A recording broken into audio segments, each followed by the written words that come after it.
नमस्कार दोस्तों, स्वागत है आपका आईटीआई एग्ज़ाम हब में। और आज का वीडियो बहुत ही इम्पोर्टेंट होने वाला है, क्योंकि आज हम लोग सॉल्व करेंगे टॉप 20 आईटीआई इलेक्ट्रीशियन एमसीक्यू। ठीक है, और ये इसका पार्ट 2 है। आपने अगर अभी तक पार्ट 1 नहीं देखा है तो प्लीज़ जाके पार्ट 1 को भी देख लीजिएगा।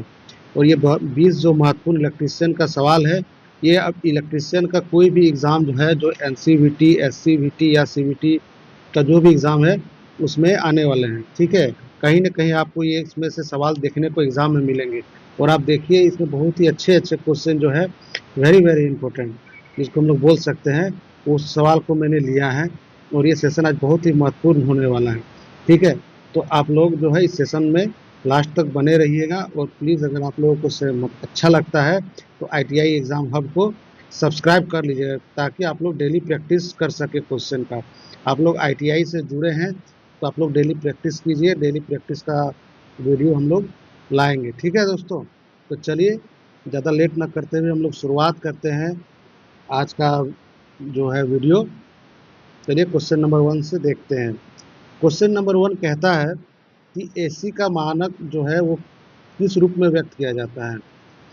एसी का मान जो है किस रूप में व्यक्त किया जाता है, तो आरएमएस वैल्यू। आरएमएस वैल्यू से हम लोग एसी का मान व्यक्त करते हैं।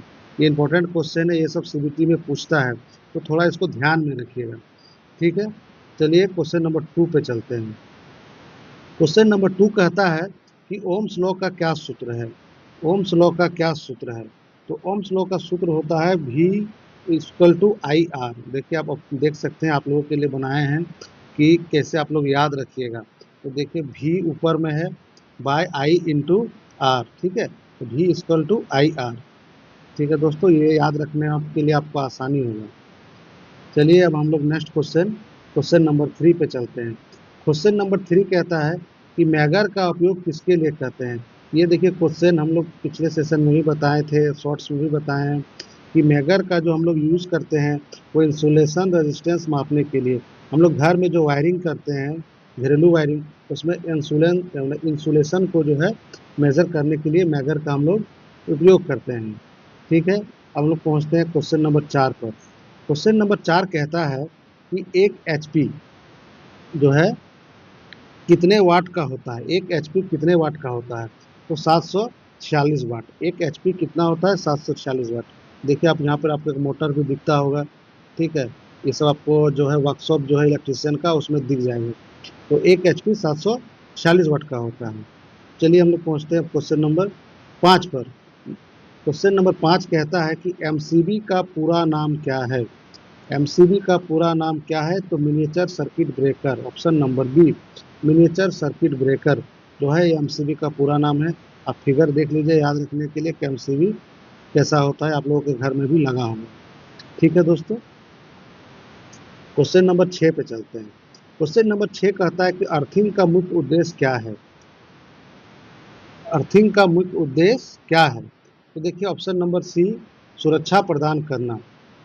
अर्थिंग का मेन उद्देश्य क्या होता है कि हम लोग को सेफ्टी मिलता है। ठीक है, इसलिए हम लोग को अर्थिंग दिया जाता है। चलिए अब क्वेश्चन नंबर 7 पे चलते हैं। क्वेश्चन नंबर 7 कहता है कि ट्रांसफार्मर किस सिद्धांत पर कार्य करता है। ट्रांसफार्मर किस सिद्धांत पर कार्य करता है, तो इलेक्ट्रोमैग्नेटिक इंडक्शन। इलेक्ट्रोमैग्नेटिक इंडक्शन पर ट्रांसफार्मर जो है वो काम करता है। ठीक है दोस्तों, देखिए एक से एक क्वेश्चन है, आप लोगों को कैसा लग रहा है, प्रैक्टिस करते रहिए। और प्लीज़ हमारे चैनल को सब्सक्राइब कर लीजिएगा आईटीआई एग्जाम हॉल। चलिए क्वेश्चन नंबर 8 पे चलते हैं। क्वेश्चन नंबर 8 कहता है कि सिंगल फेज सप्लाई का सामान्य वोल्टेज कितना होता है। सिंगल फेज जो है सप्लाई कितना होता है, 230 वोल्ट, जो हम लोग घर में यूज़ करते हैं सिंगल फेज। ठीक है दोस्तों, वो 240 बोलते हैं, लेकिन ऑप्शन में 240 नहीं है, तो 230 वोल्ट इसका करेक्ट आंसर हो जाएगा। ठीक है, ऑप्शन नंबर बी। चलिए अब पहुँचते हैं क्वेश्चन नंबर 9 पे। क्वेश्चन नंबर 9 का क्वेश्चन है कि फ्यूज़ का कार्य क्या है। फ्यूज़ का कार्य क्या है, तो ओवरलोड से सुरक्षा देना। ऑप्शन नंबर बी, ओवरलोड से सुरक्षा देना, ये फ्यूज़ का कार्य है। ठीक है दोस्तों, क्वेश्चन नंबर 9 भी हो गया। क्वेश्चन नंबर 10 याद रखने के लिए देखिए यहाँ फिगर दिया हुआ है, फ्यूज़ वायर। ठीक है, अब क्वेश्चन नंबर 10 चलते हैं। आमीटर को किस प्रकार जोड़ा जाता है। आमीटर को किस प्रकार जोड़ा जाता है। ठीक है, देखिए उसको, आमीटर को जो हम लोग सीरीज में जोड़ते हैं, किसमें जोड़ते हैं दोस्तों, सीरीज में। आपको याद होगा जोड़ने का दो दिशा होता है, एक सीरीज और पैरेलल। तो आमीटर को सीरीज में हम लोग जोड़ते हैं। क्वेश्चन नंबर 10 हो गया।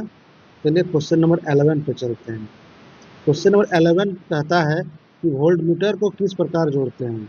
वोल्ट मीटर को किस प्रकार जोड़ते हैं, तो पैरेलल। अभी मैंने आपको बताया कि आमीटर को किस में जोड़ते हैं, सीरीज में, या फिर वोल्ट मीटर को पैरेलल जोड़ते हैं। वोल्ट मीटर को पैरेलल जोड़ते हैं, ठीक है, याद रखिएगा। क्वेश्चन नंबर 12 पे चलते हैं कि पावर की एसआई यूनिट क्या है। पावर की एसआई यूनिट क्या है दोस्तों, तो ऑप्शन नंबर सी वाट।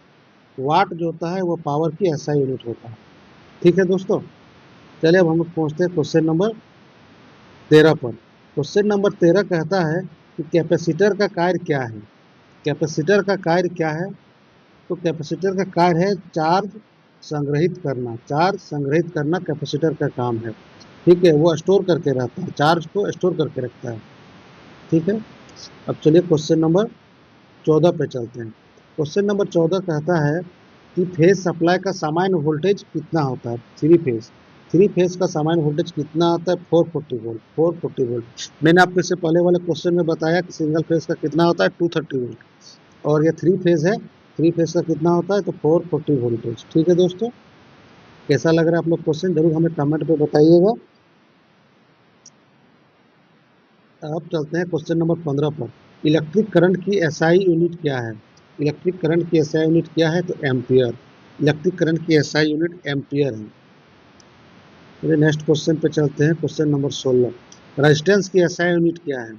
रेजिस्टेंस की एसआई यूनिट क्या है दोस्तों, तो ओम। ओम। रेजिस्टेंस की एसआई यूनिट क्या है दोस्तों, ओम। ओम का सिंबल ये होता है, तो याद रखिएगा ये सिंबल भी, ठीक है। चलिए क्वेश्चन नंबर 17 पे चलते हैं। सीरीज सर्किट में करंट कैसा होता है। सीरीज सर्किट में करंट कैसा होता है, तो ये समान होता है। सीरीज सर्किट जब हम लोग इस तरह करके जोड़ते हैं तो इसमें क्या होता है कि ये समान होता है, ठीक है दोस्तों। एक होता है पैरेलल, जिसको हम लोग इस तरह करके जोड़ते हैं, वो पैरेलल होता है। चलिए क्वेश्चन नंबर 18 पर चलते हैं। पैरेलल सर्किट में वोल्टेज कैसा होता है, समान होता है। पैरेलल सर्किट में वोल्टेज कैसा होता है, समान होता है। चलिए हम क्वेश्चन नंबर 19 पर चलते हैं। इलेक्ट्रिक शॉक से बचाव के लिए सबसे महत्वपूर्ण क्या है। इलेक्ट्रिक शॉक से बचाव के लिए सबसे महत्वपूर्ण क्या है, अर्थिंग। अर्थिंग देखिए हम लोग दोस्तों, आप लोग को याद रखने के लिए यहाँ पे एक दिया हुए हैं हम लोग मशीन, ठीक है। तो हम लोग अर्थिंग करते हैं, तो हम लोग घरों में भी देखिएगा वायरिंग जब होता है तो उसमें अर्थिंग करते हैं। उससे क्या होता है कि हमें इलेक्ट्रिक शॉक से थोड़ा सा बचाव होता है। चलिए हम लोग पहुँचते हैं क्वेश्चन नंबर 20 पर, और ये आखिरी सवाल है इस वीडियो का, ठीक है, कि एलईडी का पूरा नाम क्या है। एलईडी का पूरा नाम क्या है, तो light emitting diode. Light emitting diode. Light emitting diode LED का पूरा नाम है, इस फुल फॉर्म है। तो देखिए दोस्तों, ये टोटल 20 क्वेश्चन थे।